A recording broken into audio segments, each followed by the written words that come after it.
Well, I hope in these times everybody's doing well. I hope everybody's safe and healthy. What we'll be doing for the next few days, or actually next few weeks, is I'll be videotaping myself for about 20 minutes on the new lectures. We'll be starting off where we left off with mirrors. And what we'll then do is we'll continue to go forward with our new content. We will have some homework assignments each night, and we'll also have some quizzes and tests as we go along. What I want to do today is I want to refresh your memory on a couple of things. First off, if you look up here, these were all the equations for mirrors. This one dealt with the focal point, distance of the image, distance of the object, magnification, and then this is also the rules on how to draw array diagrams for mirrors. I want to review that first, and what I want to do is I want to continue where we left off in our notebook. If you don't have this or you don't have your white card at home, that's why I'm putting these. And you'll find out that the quizzes and the tests that you'll have will be just basic information on these. Okay. Now, if you go back to it, we can start talking about if we put an object past C. Now remember, C stood for the radius of curvature. And so if you think about a concave mirror, this is going to be all on concave mirrors. On a concave mirror, we're looking at the inner surface of that mirror, or we could also say that a concave mirror takes that parallel light and it focuses it to a point on that focal point. Now, when we were to draw one, we said we're going to draw it kind of like a flat mirror and curve it at the end. And so I'm going to do a whole bunch of these really fast, just to refresh your memory on them. And then what we'll do is we'll start doing it when it's at F and before F. Now, if you remember, when you looked at this mirror from a far distance, past C is a far distance, remember we used that three-finger rule for F and a three-finger rule for C. And if we put it past C, we were to draw ray diagrams. And if you look at this one, the rays go parallel to the focal point, and then it goes, parallel to the principal axis, then through the focal point. The next one went through the focal point and in parallel. Where these two met is going to be where that image is going to be. Now remember, if it's past C, the image is going to be smaller. It's also upside down because it's below the principal axis, and it's also away from the mirror, popping out of the mirror. So remember, this is a real image. And remember, a very important thing for that quiz and test is that when the rays converge,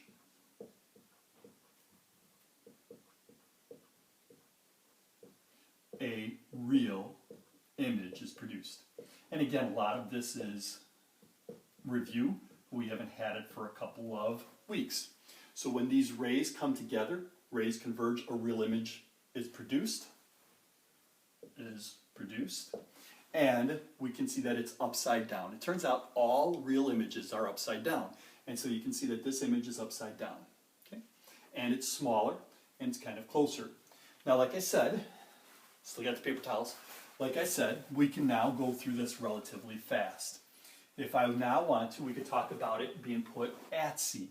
Remember, at C is a very special one. And the reason why at C is very special is, if we again do the three-finger rule, F and C, and we put it at C. The reason why it's a very special one is, remember, that the image is going to be the exact same place as the location. So if we were to go ahead and put this, we'd have parallel to the principal axis. Remember, this is the principal axis, the dotted line. And it's going to go through the focal point. And the next one's going to go through the focal point and in parallel. And these two will meet. And where they meet, we have our arrow, have our candle, our image. And again, the image is upside down. But remember, this is a special instance. This one, we have the candle at the exact same place, the object and the image at the exact same place. The other thing that's interesting is it's the exact same size as well. So again, if we go to magnification, magnification would be 1. 1 meaning that it's going to be the same size. It would be negative. Why? Because remember, if you go back to our notes, a negative magnification would mean it's upside down. Same thing with the height. A negative height would mean that it would be upside down as well. Okay, we'll do some calculations probably on the next one. Okay. Now, we go ahead and erase this one. So that one was at C. Now we can do one between C and F. So again, if you were to look and remember on that big mirror we had, when you were really far away from it, past C, you were upside down and smaller. When you're at C, you were the same size, okay, but upside down. Here, if you were to get between F and C. So if this is F and this is C, let's give this some numbers so we can do the math really easy, really fast on it. Let's say the focal point on this one is 5.0 centimeters. That means the radius of curvature is 10 centimeters. Because remember that C is always 2F. Okay? And now, what if I put the object at 7.5 centimeters? Actually, we'll put it at 7 centimeters to make the math a little bit easier. Okay, and then we'll put the height of the object. And let's put the height of the object at 1.0 centimeters. Okay? So if we were to now put this, remember we can just kind of put it right here. This would be about halfway in between them. And then if I was to do this one, I have my line that goes parallel to the principal axis, and it's going to go through the focal point. The other one's going to go through the focal point, and then it's going to go parallel. Notice now the image is still upside down, but it's a lot bigger. Oh, so when it's past C, small image. At C, same side image. Between C and F, it becomes a much bigger image. Now, if we wanted again, notice it's upside down. It's on the other side of the principal axis. Now, if we wanted to, we could go ahead and look at the size and also look at the images. So if I wanted to do some math on it, I could solve for distance of the image. Again, this should be an easy math, F dO over dO minus F. If we were to go ahead and put these in here now, I get 5.0 centimeters. I'm going to multiply it by dO, 7.0 centimeters. And I'm going to divide that by dO. dO is going to be 7.0 centimeters minus my focal point of 5 centimeters. So if you were to do that, 5 times 7 is 35, and we're going to divide that by 2. So 35 divided by 2 is about 17.5 centimeters. So notice it is much further away. Now if I wanted to do my height of the image, I'll do that up here. I could use this part right here. HI over HO is equal to minus DI over DO. I have to rearrange it. So when I rearrange it, I get height of the image is equal to minus HO D over DO. Now when I plug things in, okay, if I take this one minus height of the object is 1.0 centimeters. I'm going to multiply it by the distance of the image, 17.5 centimeters. And I'm going to divide that by distance of the object, 7.0 centimeters. This one I will probably need to use a little bit of a calculator with. Okay, so if we were to use the calculator, let me find it. I'm going to take 17.5 and I'm going to divide that by 7. When I do that, we come up with 2.5, and notice we'll still have centimeters, and it is negative. Now remember, what does a negative on the HI tell us? A negative on the HI tells us that this is upside down. And when it's upside down, we're going to get that negative sign right there. Okay. Now, I almost asked if there's any questions. Okay, now, if we wanted to, the last math we could do on this one is solve for magnification. Now I'm just going to use this part, HI over HO. If we look at this one, HI, the height of the image, is minus 2.5 centimeters. The height of the object was 1.0 centimeters. When I do this, I'm going to come up with a minus 2.5. The centimeters cancel out, and so some people put an X meaning times. That's how much times it's bigger. The 2.5 tells me that it's 2.5 times bigger. Sure enough, from the diagram, it kind of looks like that. If we look at the negative sign again on both HI and M tell me that the image is going to be upside down. It's below the principal axis. The other thing we could talk about is if we look at the DI, and I erased it, but our DI was 17.5 centimeters. Now, that 17.5 was a positive 17.5. What does a positive tell me? A positive, remember, this is kind of like this, what's called origin. A positive 17.5 tells me that it was in front of the mirror, popping out of the mirror, which we call that a real image. Real images pop out of the screen. Okay? And so this popped out of the screen. A positive DI tells me that it was real, and a negative tells me that it's upside down. Remember, we didn't talk about this one now, I'm telling you, all real images are upside down. So your DI and your HI will always have opposites, okay? Opposite signs. Now that's where we left off. Now, the next logical place is we put it past C, at C. Now we put it between C and F. The next logical place is at F. So now, by the way, that was for my daughter. She says, "Go Griffins." Okay, that's my daughter, Logan. more than likely you'll see them in some of these videos starting up after today. Okay, now, if we were to go ahead and now not do it between C and F, but put it at F. Now, if I put it at F, this one, if I put the principal axis right here, I can put any size. I'm going to put it really small. And the reason why I'm going to put this one small is this one's a special one. There's really going to never be any math on this one. But you have to understand, if I was put it right here at the principal axis, when the rays come out, the rays are going to come out in all different directions.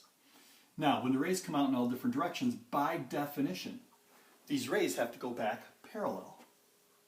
So all these rays are going to go back parallel. If you remember the lab we did with the water, where we took the water droplet and put it against that concave surface, the parabolic surface, they all went out perfectly straight. Now this is what's going to happen. Well, think about this one. The definition of this concave mirror is if we take parallel light, it puts it to the focal point. Well, if we take light and put it at the focal point, it's going to come out parallel, just the exact opposite. Now this has a very practical application.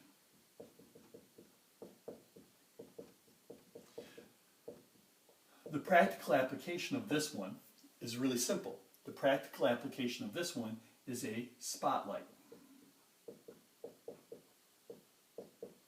A flashlight.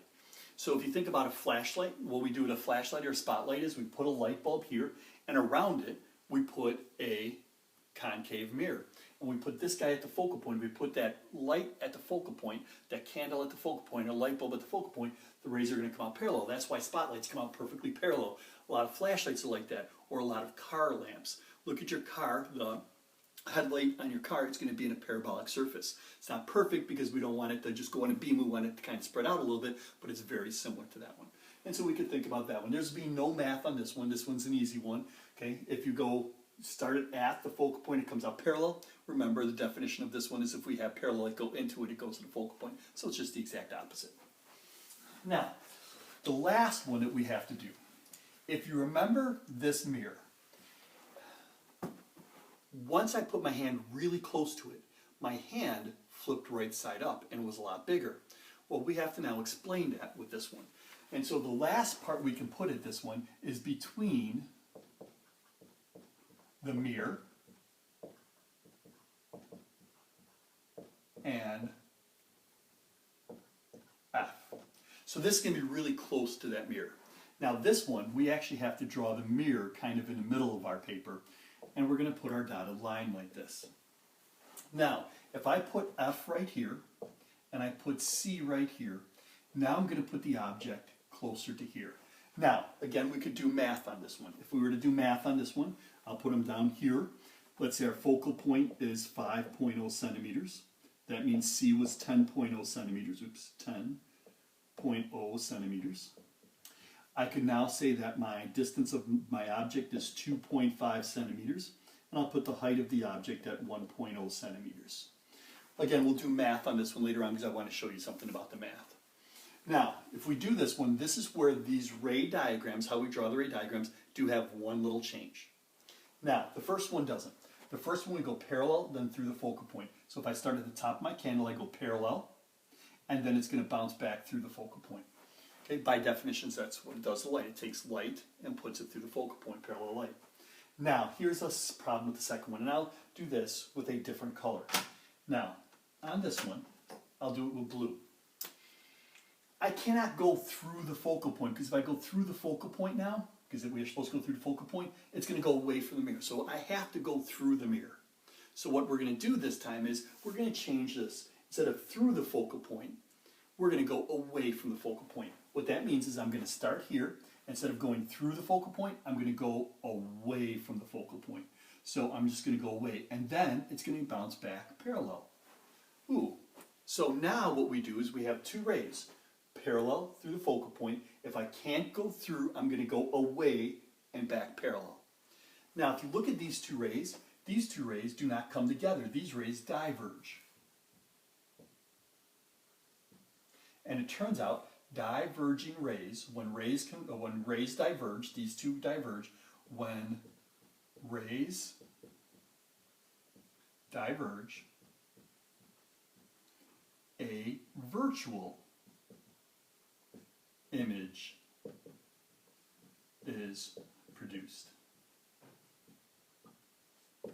Oh, a virtual image. Now remember, flat or plane mirrors produce virtual images. Where are virtual images? Virtual images are not popping out of the screen, kind of like all the real images we've seen. They're behind a mirror. So now how could I find out where behind a mirror it's going to be? What we do is we trace the rays back. Now we kind of did this one with a flat or plane mirror before.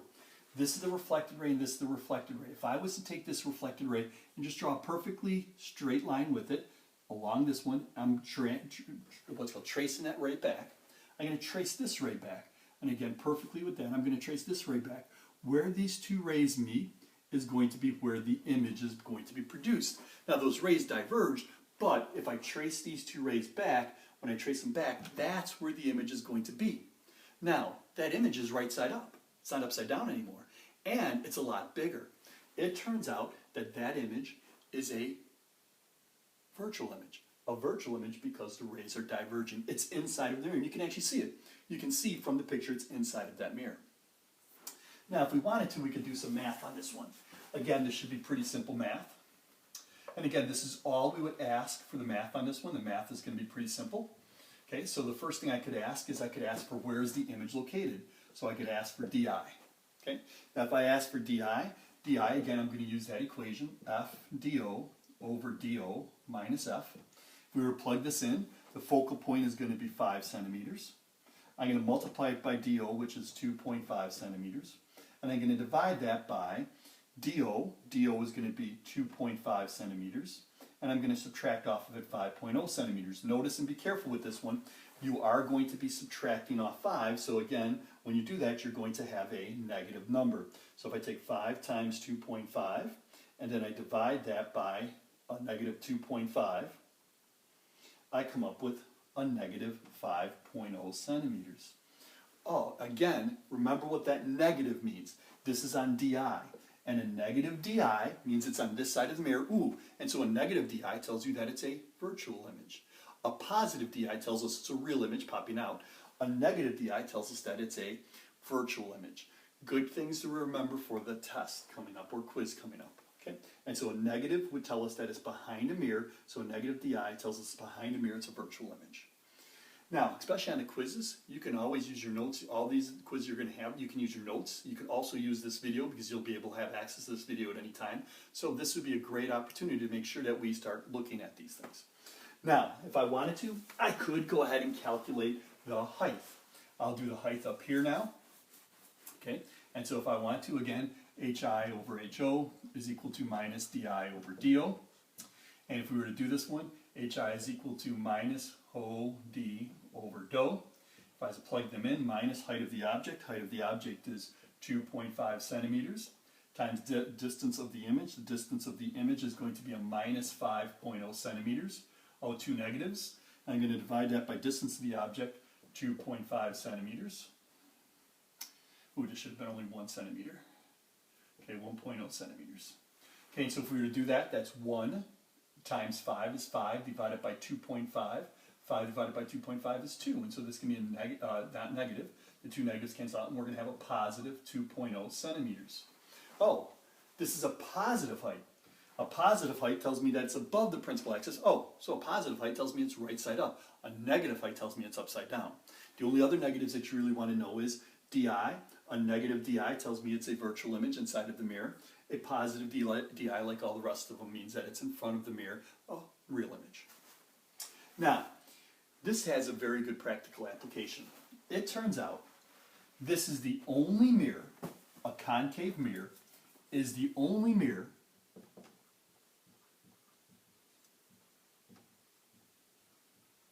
that makes things bigger. If you go back to a plane mirror or a flat mirror, HI was equal to HO, always the same size, always one magnification. When we talk about a convex mirror, that's going to be one that curves outward, it's always smaller. It turns out this is the only mirror that makes things bigger. And so if you ever think about one of those carnival mirrors where you walk in front of it and you get really big, well, it's because it's a concave mirror. Some other things that are concave mirrors, that they use would be for a dentist. A dentist, when he puts that mirror in your mouth, it's going to have a concave surface to it. Why? It wants to make things bigger. Why would it make it bigger? Because the dentist wants to see it. Makeup mirrors. All makeup mirrors, when you put your face really close to it, oh, it's going to make it bigger. And so those are good practical examples of this one. So if we were to talk about an application, we could talk about a dentist or a makeup mirror.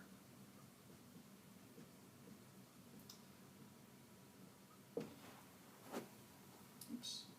It turns out that those make things bigger, and oh, that's what the idea of this mirror is. But notice, where do you have to have it? You have to have it inside of F, or between F and that mirror, and it's going to make it bigger and right side up. Why do we like it that too? It's because it's also a virtual image inside the mirror.